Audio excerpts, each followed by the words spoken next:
السلام علیکم ورحمۃ اللہ وبرکاتہ۔ کیا آپ نے کبھی سوچا ہے کہ فجر کی نماز جو آپ روزانہ چھوڑ دیتے ہو، اچھے خاصے دیندار، حاجی، نمازی، پرہیزگار سب کچھ ہیں، لیکن وہ فجر کی نماز چھوڑ دیتے ہیں؟ کبھی آپ نے سوچا کہ فجر کی نماز چھوڑنے کے کتنے بڑے نقصان ہیں؟ آج جو ہم کہتے ہیں نا کہ روزی میں برکت نہیں ہے، گھر میں برکت نہیں ہے، کیا کروں، باڈی بھاری بھاری رہتی ہے، ایسا لگتا ہے کوئی اثر میرے اوپر ہو گیا ہے، زندگی کے اندر سکون نہیں ہے، یہ تمام شکایتیں کرتے رہتے ہیں اور اس کا حل بھی تلاش کرتے ہیں۔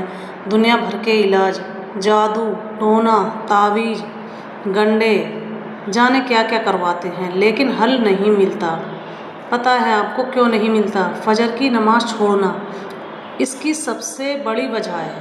آج میں آپ کو 5 ایسے بڑے نقصان کے بارے میں بتانے جا رہی ہوں جو فجر کی نماز چھوڑنے کی وجہ سے ہمیں فیس کرنا پڑ رہے ہیں، اور ان کا حل فجر کی نماز میں ہے، لیکن ہمیں اس لیے نہیں مل پا رہا کیونکہ ہم فجر کی نماز چھوڑ رہے ہیں اور علاج دوسری جگہ تلاش کر رہے ہیں۔ ان کا علاج فجر کی نماز ادا کرنے میں ہے، اور بہت افسوس ہے کہ 4-5 بجے اٹھ کے واک کر رہے ہیں اپنی دنیا بنانے کے لیے، اور مسلمان 9 بجے اٹھ رہا ہے، 10 بجے اٹھ رہا ہے، 11 بجے اٹھ رہا ہے، اور فجر کی نماز تو جانے کب سے نہیں پڑھی۔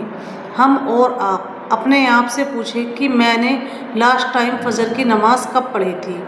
یہ فجر کی نماز کے اندر کتنے فائدے ہیں، آپ حیران ہو جاؤ گے ان فائدوں کو سن کر، اور چھوڑنے والوں کے لیے کتنے بڑے نقصان ہیں۔ شاید ہم اور آپ ہوش میں آ جائیں، اور ان نقصان کو جاننے کے بعد شاید ہم لوگ فجر کی نماز پڑھنے والے بن جائیں۔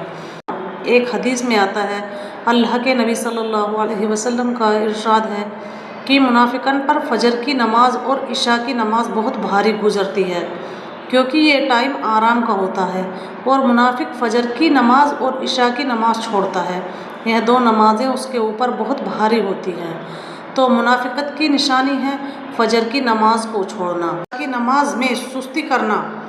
تو کیا منافقوں کے اوپر جو اللہ کی لعنتیں اور پھٹکار برسی ہیں، کیا اس کا اثر ہمارے اوپر نہیں پڑے گا؟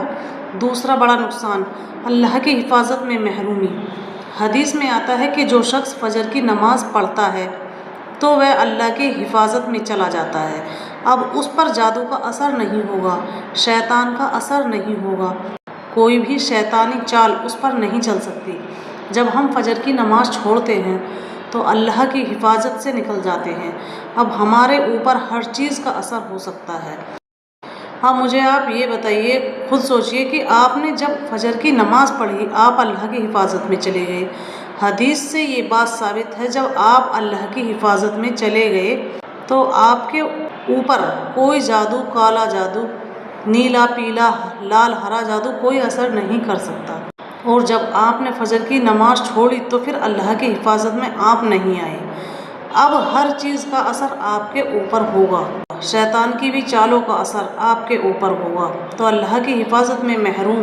نمبر 3، شیطان کا حملہ، کیونکہ حدیث شریف میں آتا ہے جو شخص فجر کی نماز چھوڑ دے، وہ سورج نکلنے تک سوتا رہے تو شیطان اس کے کان میں پیشاب کر دیتا ہے۔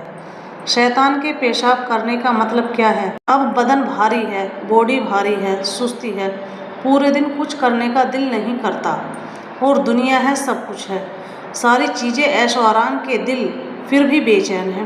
جادو بھی اس کے اوپر اثر کرے گا، کیونکہ جو شخص فجر کی نماز چھوڑتا ہے شیطان کا اثر اس کے اوپر ہوتا ہے۔ آپ کو اگر یہ لگتا ہے کہ آپ کے اوپر کالا جادو ہے، آپ کو لگتا ہے کہ شیطانی اثر ہے، فجر کی نماز پڑھنا شروع کرو۔ نمبر 4، حدیث میں آتا ہے کہ اللہ تبارک و تعالیٰ صبح کے وقت یعنی فجر کی نماز پڑھنے کے بعد بندوں کو نماز ادا کرنے کے بعد اللہ تبارک و تعالیٰ رزق کو تقسیم فرماتا ہے، فرشتوں کے ذریعے رزق میں برکت آتی ہے۔ جو شخص فجر کی نماز پڑھتا ہے، آج ہم لوگ کہتے ہیں سب کچھ بڑھیا چل رہا ہے، لیکن پیسہ کچھ بھی نہیں بچ پا رہا، جتنا آتا ہے سب ختم، بلکہ قرضہ اور بڑھتا چلا جاتا ہے۔ پیسہ کہاں جا رہا ہے؟ فجر کی نماز آپ چھوڑ رہے ہو، اس کا مطلب یہ ہے کہ آپ فجر کی نماز چھوڑ رہے ہو، اس کی بے برکتی اور نحوست ہے۔ یہ روزی میں برکت ہے، آتی ہے، فجر کی نماز پڑھنے میں آج ہم لوگ جو روزی میں بے برکتی کی وجہ سے پریشان ہیں، اس کی ایک بڑی وجہ یہ ہے کہ ہم فجر کی نماز نہیں پڑھتے۔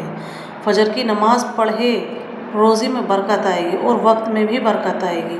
جو شخص صبح اٹھتا ہے فجر کی نماز پڑھتا ہے، فجر کی نماز پڑھ کے چاہے آپ سو جاؤ 2-3 گھنٹے، لیکن فجر کی نماز پڑھو گے وقت میں بھی برکت ہوگی۔ نمبر 5، فجر کی نماز کو چھوڑنا۔ اللہ کے نبی صلی اللہ علیہ وسلم کا ارشاد ہے، کوئی شخص اگر جان بوجھ کر کوئی نماز چھوڑ دے، کوئی بھی نماز، جس نے جان بوجھ کر کوئی نماز چھوڑی تو اس نے کفر کیا۔ اللہ کی تمام لعنتیں، فرشتوں کی تمام لعنتیں، دنیا اور آخرت کی تمام نحوستیں، اللہ کا غضب، اللہ کی رحمت سے دوری، اللہ کی طرف سے جتنے بھی پھٹکارے ہیں وہ تمام کی تمام نماز چھوڑنے والوں کو پڑتی ہے۔ آپ لوگ ارادہ کیجئے کہ فجر کی نماز انشاءاللہ ہم آج کے بعد نہیں چھوڑیں گے، کرنا کہ انشاءاللہ ہم آج کے بعد کبھی فجر کی نماز نہیں چھوڑیں گے۔